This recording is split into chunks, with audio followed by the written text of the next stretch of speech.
Cameroon, Bandung, Africa, Bandung, to the world, Bandung.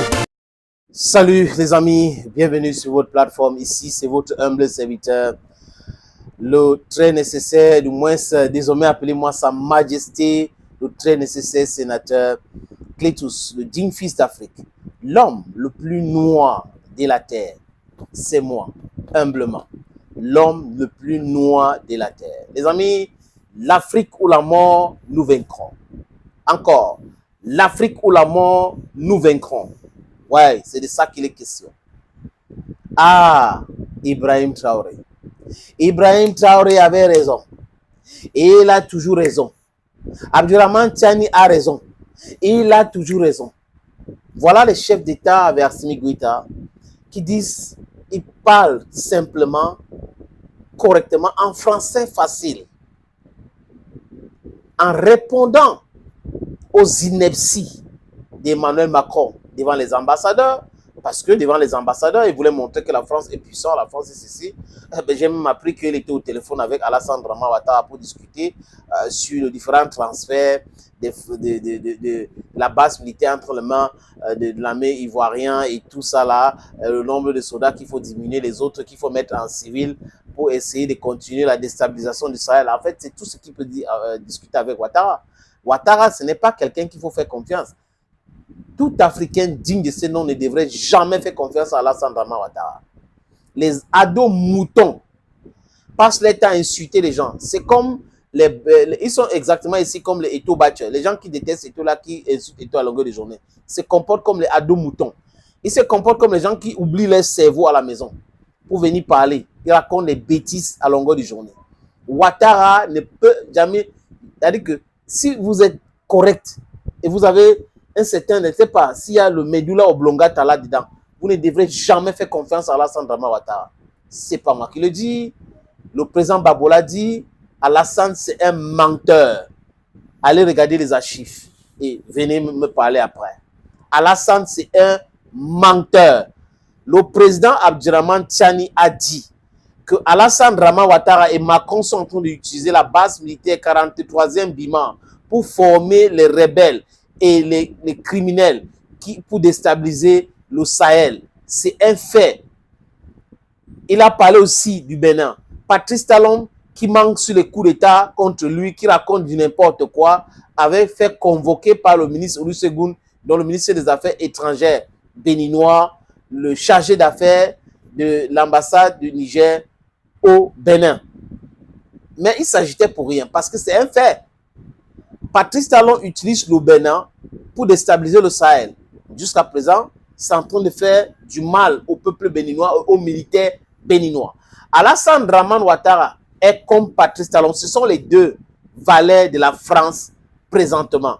Et Macron est en train de vouloir recruter Tinubu aussi.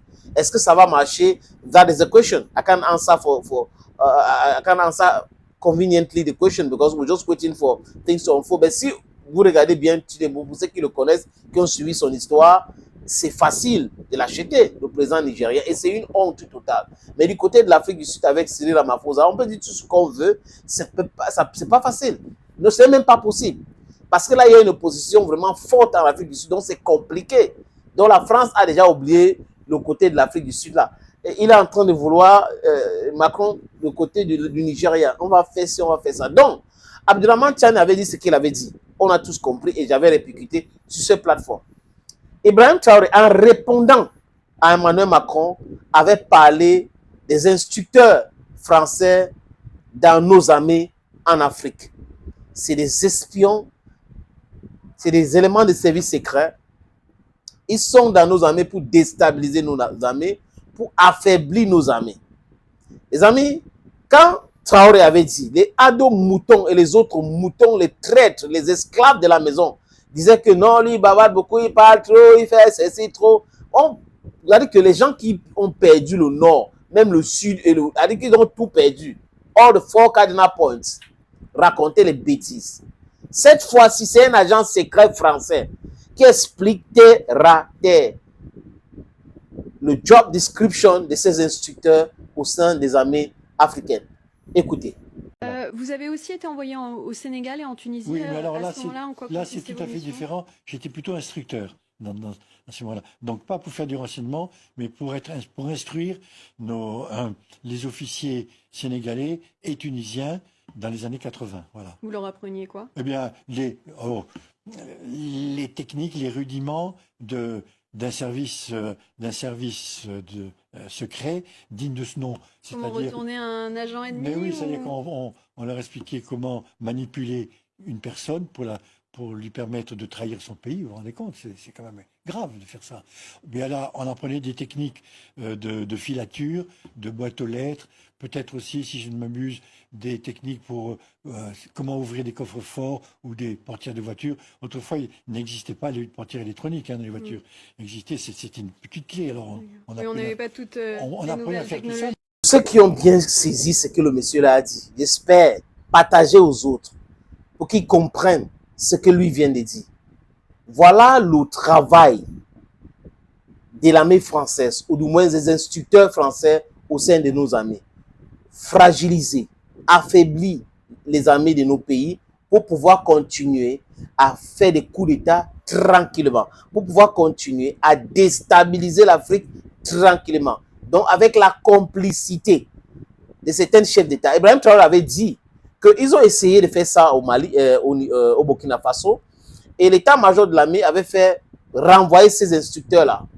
Et la France a donc convoqué le président à l'époque du Burkina Faso. Il est allé en France, il est revenu. Du moins, la France a convoqué l'état-major qui est allé là-bas, ils ont discuté, et les militaires ont dit non. Et la France a convoqué le chef d'État du Burkina Faso à l'époque. Il est allé là-bas, il est revenu, il a dit que vous allez faire exactement comme ça.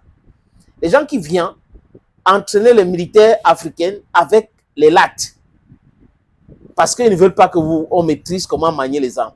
Aujourd'hui, avec la Russie, ils sont de la Russie est en train de faire ça vous fait mal où? Ça vous fait mal où? Ibrahim Traoré avait raison hier, il avait raison après, il a toujours raison parce qu'il dit des choses calmement, simplement. C'est de ça qu'il est question. Pas avec beaucoup de bruit, des détails clairs, des exemples palpables. Regardez ceci, regardez cela. Et si vous regardez toutes les images, ça concorde exactement avec la vérité que M. Ibrahim Traoré nous a dit. On le dit ici, et quand un président de la République qui a certaines informations que nous n'avons pas parle, il faut respecter cela. Thank you, friends, for watching videos on this platform, and bye-bye for now.